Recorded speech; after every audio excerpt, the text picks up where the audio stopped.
रविदास मनुष्य ना जान सके, जानत है भगवंत। रविदास जन्म को हर सक्या, मरण का क्या शोक है। बाजीगर के खेल को जानत नाही लोग।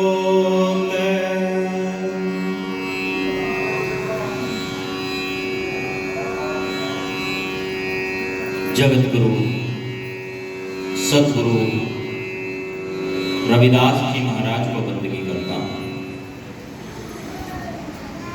सतगुरु स्वामी ज्ञान भिक्षुक जी महाराज को बंदगी करता हूं। सतगुरु स्वामी समनदास जी महाराज को बंदगी करता हूं। तमाम संतों गुरुओं रहबरों को बंदगी करता हूं।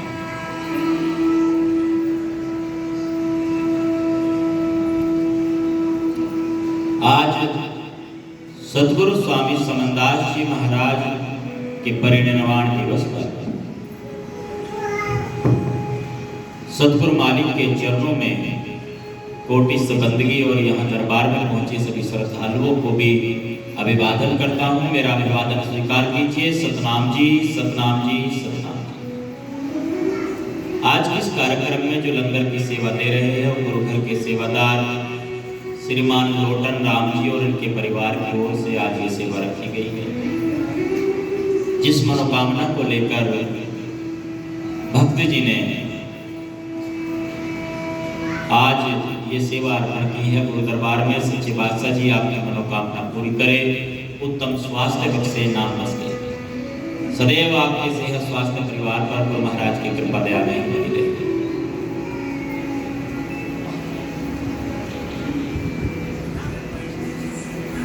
सतगुरु स्वामी समनदास जी महाराज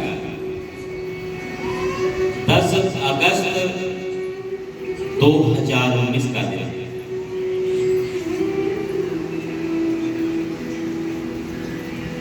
इस नश्वर देह को उन्होंने अलविदा कह दिया।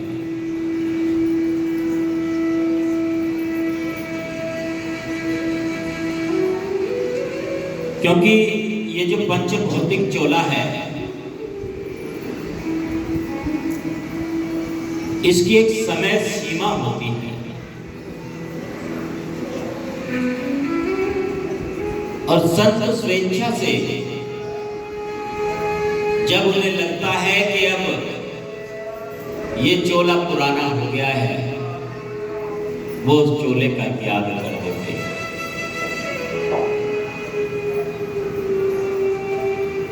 कहे रविदास संत ना मरते रहते सदा अमर रहे। कुछ लोग कहते हैं कि साधु मर गए, संत की मृत्यु नहीं होती। मरने और जीने में तो ये सगुण मार्ग फंसा हुआ है। संत और गुरु तो इससे परे होते हैं।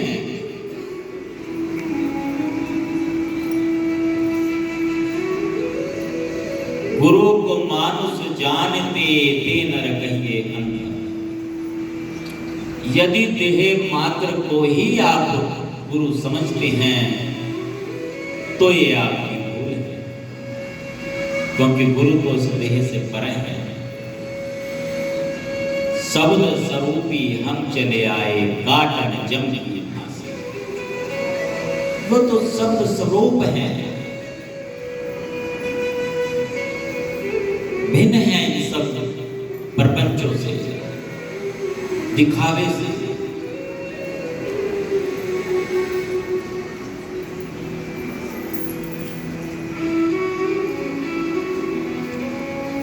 सतगुरु स्वामी समनदास जी महाराज पूज्य गुरुदेव, जिन्होंने असंख्य जीवों का कल्याण किया,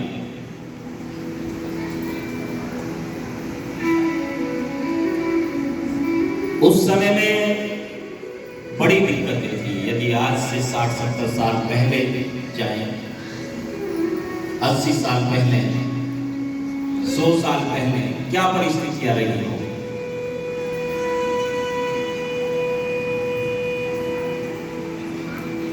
स्वामी जी ने जन प्रचलित भाषा में, सरल भाषा में उपदेश किया।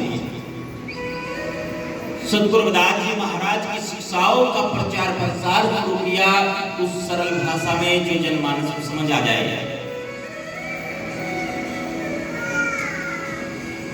अपने सरल अंदाज में उन्होंने मांस मदिरा को निषेध बताया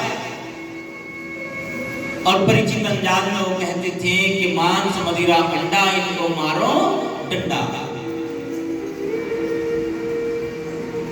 ये बात लोगों को समझ आने लगी और उन्होंने धीरे धीरे गुरु जी के उपदेशों का पालन करना शुरू किया, उस पर चलना शुरू किया।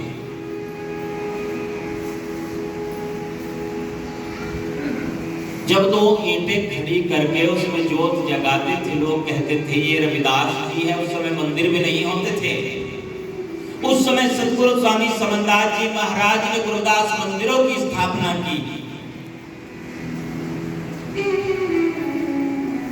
और आज तो लगभग प्रत्येक गांव में गुरुदास मंदिर, गुरुघर मौजूद हैं।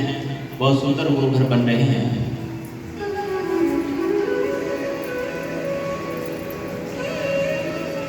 जिस अद्वैत की बात की जाती है, जिसके विषय में थोड़ी देर पहले आदरणीय धारिया जी बता रहे थे, अद्वैत कहते हैं उसको। द्वैत का अर्थ होता है दो और अद्वैत का अर्थ होता है दो नहीं, अर्थात एक ही। जो दो ही मोही मोही तो ही अंतर कैसा, अद्वैत की धारणा है कि दो नहीं है, दो वाला मामला खत्म है। विवाद कब होता है? विवाद होता है तब जब दो समझा जाता है कि सामने वाला अलग है और मैं अलग हूं। जब दो समझा जाता है ना, तब विवाद होता है। और जब एक समझा जाता है कि जो मैं हूं वही सामने वाला है और जो सामने वाला है वही मैं हूं, तो सारे झगड़े ही खत्म हो जाते हैं। सद्गुरु स्वामी समनदास जी महाराज ने उस एक तत्व की बात, उस एक सूत्र की बात की कि भिन्न कुछ भी नहीं है, कुछ भी अलग नहीं है। जो प्रकृति तुम बाहर देख रहे हो वही तुम्हारे भीतर भी है। उस भीतर वाले को देख लो और जब भीतर वाला तुम्हें नजर आ जाएगा तो फिर होगी ठहर, फिर स्थिर हो जाओगे। और स्थिर होना जरूरी है। जो गुरु वचन पर ही न टिके, जो गुरु मर्यादा पर ही न टिके, वो गुरुमुखी कैसे है? जिन्हें संतों गुरुओं की मान मर्यादा का ही न पता।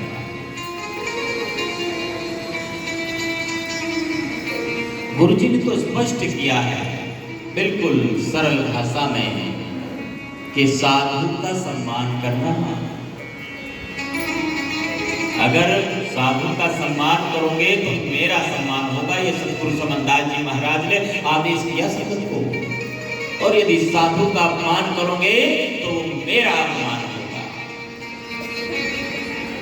जो लोग आज भी ऐसा कर रहे हैं वो अल्प बुद्धि, मंद बुद्धि लोग, मूर्ख लोग, वो सद्गुरु समनदास जी महाराज के आदेश का उल्लंघन कर रहे हैं।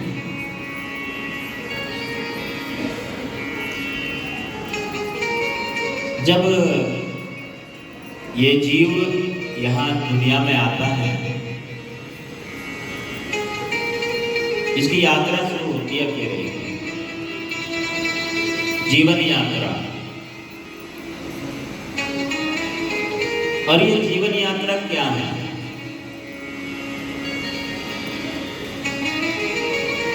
दो तत्व हैं। कौन से? एक जड़ और एक चेतन। जड़ और चेतन की जब गांठ लगती है तब जीवन की शुरुआत होती है, और जब वह गांठ खुल जाती है तो जीवन का अंत हो जाता है, मृत्यु हो जाती है। उस जड़ और चेतन की गांठ लगने से खुलने के बीच का जो समय है, जन्म से और मृत्यु के बीच का जो समय है, वही जीवन है, वही जीवन की यात्रा है। बोलो सतगुरु समझदास महाराज की। इस जीवन की यात्रा में, ये यात्रा बहुत छोटी है। इस यात्रा में चाहे तो पाप की गठरी अपने सर पर रख लीजिए, दूसरों की निंदा करके, घृणा करके, दूसरों का अपमान करके, और चाहे उस मालिक का स्मरण, सेवा, सत्संग करके आप पुण्य कमा लीजिए। ये आपके खुद के हाथ में है। बहुत कम समय मिलता है, और उस समय को इधर उधर की बातों में अपने आप को प्रतिष्ठित सिद्ध करने के लिए, अपनी बात को सही साबित करने के लिए कितने झूठ तूफान इंसान बोलता है, कितने लेप चढ़ाता है, कितने आवरणों का प्रयोग करता है। किसके लिए? किस चीज के लिए? सब यही रह जाएगा, यही तो रहना है सब। एक बार गुरु जी का काफिला जा रहा है और एक बहुत बड़ा महल है, और थोड़ी दूरी पर एक झोपड़ा है। गुरु जी बड़ी सरल अंदाज में समझाते हैं। गुरु जी ने कहा, देखो वो क्या है? सेवादार ने कहा, गुरु जी वो तो बहुत बड़ी हवेली है, महल है, बहुत सारे कमरे हैं। और इधर क्या है? इधर एक सीमित सी जगह है, एक झोपड़ा है, कुटिया बनी हुई है। गुरु जी ने कहा, जिसके पास 50 कमरों वाला महल है, जगह आखिरी में उसको भी इतनी ही मिलेगी जितनी इसी झोपड़े वाले को मिलेगी।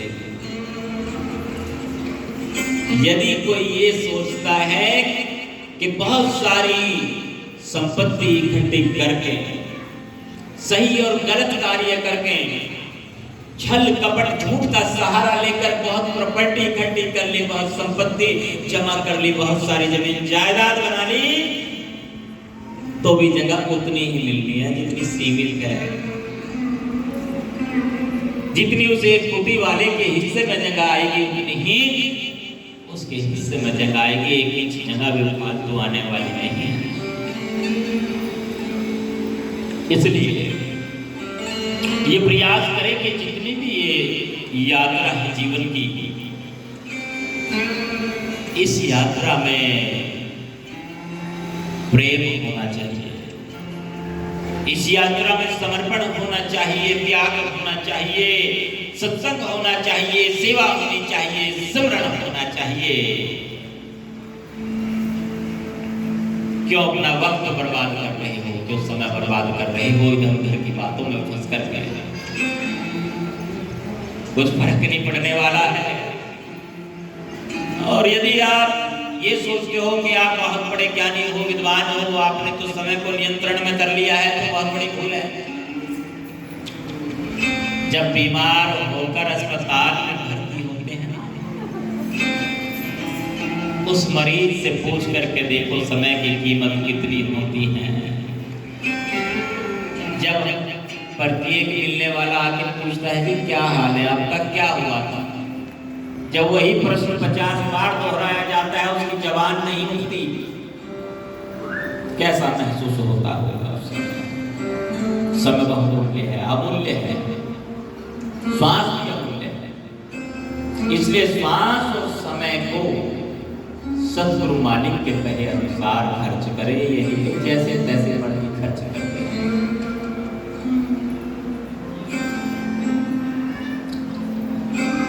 आपके पास जो ये अमूल्य अमूल्य वस्तु है, इसको आप फेंकने लगो पानी में, कोहिनूर हीरे भरे पड़े हैं आपकी झोली में, बेशकीमती हीरा, कोहिनूर हीरा, एक नहीं बहुत सारे हैं, और उसको आप फेंक रहे हैं कीचड़ में, उसको फेंक रहे हैं गंदगी में, उसको फेंक रहे हैं गोबर में, कैसे होगा? बढ़िया बात है नहीं? जो जानकार लोग हैं वो आपका उपहास करेंगे, मजाक बनाएंगे। इसलिए सतगुरु स्वामी समन्दास जी महाराज ने स्पष्ट किया, बिल्कुल आदेश कर दिया अपना, सेवा सिमरन और सत्संग में इसको खर्च करें, सेवा सिमरन और सत्संग करे, बाकी सब मालिक अपने आप करेंगे। गुरु प्यारी साध संगत जी, आज सतगुरु स्वामी समन्दास जी महाराज के परिनिर्वाण दिवस पर देश भर में श्रद्धांजलि समारोह का आयोजन किया जा रहा है। सतगुरु स्वामी समन्दास जी महाराज के समाधि स्थल सतगुरु रविदास सतगुरु समन्दास आश्रम संधि मार्ग फिरोजपुर बांगा शुक्रताल में आज सत्संग का भी आयोजन किया जा रहा है। सारी संगत वहां पहुंच रही है, हम सब वहां पहुंचेंगे बंदगी करने के लिए, गुरु दरबार में सत्संग करने के लिए, और समय की मर्यादा को ध्यान में रखते हुए सतगुरु मालिक के चरणों में बारंबार बंदगी, सारी संगत के लिए अरदास विनती हैं। सच्चे बादशाह जी सभी के ऊपर आपकी कृपा दया बनी रहे, सभी को आप सत्य का मार्ग दर्शाए, सत्य का मार्ग दर्शाए, और इतनी सामर्थ्य दे सभी को, सभी के गुनाहों को माफ करते हुए इतनी सामर्थ्य दे कि सत्य के मार्ग पर चल सके, आपके बताए मार्ग पर चल सके। इन्हीं शब्दों के साथ राजा चाहता हूँ, जय श्री गुरुदास जी महाराज, जय श्री गुरु ज्ञानेश्वर जी महाराज, जय श्री समन्दास जी महाराज। और आज के इस कार्यक्रम में लंगर की सेवा गुरुघर के सेवादार श्रीमान लोटन राम जी और उनके परिवार की ओर से है। इस परिवार के लिए भी विशेष अरदास है गुरु महाराज के चरणों में। श्रीमान लोटन राम जी जो पुराने समय से गुरुघर से रहते हैं, और अब की बार कितनी कृपा हुई देखिए मालिक की। लोटन राम जी के बेटे शिवराम जी जो पिछली योजना में पार्षद थे यमुनानगर से, अब की बार उनको टिकट नहीं हो पाया था, किसी और को टिकट मिल गया था। गुरु महाराज की कृपा ये हुई कि वो मनोनीत कर दिए गए, 3 पार्षद बने यमुनानगर में, उनमें से एक लोटन राम जी के सुपुत्र शिवराम जी भी है, वो गुरु कृपा से मनोनीत पार्षद बन गए, वही सारे अधिकार उनके पास में। कितनी कृपा है गुरु मालिक की। चुनाव की भी आवश्यकता नहीं रहती, गुरु कृपा होती है। चुनाव भी एक तरफ रखा रह जाता है, लोग कितना विरोध करें, विरोधी कितना प्रयास क्यों ना करे, सारे काम मालिक अपने आप कर देते हैं। आपके सामने उदाहरण है। तो गुरु महाराज का ढेर सारा जो है गुरु महाराज को बंदगी करते हुए सबके लिए अरदास करता हूँ। सतनाम सतनाम सतनाम जी। अब आरती के माध्यम से सत्संग की विश्राम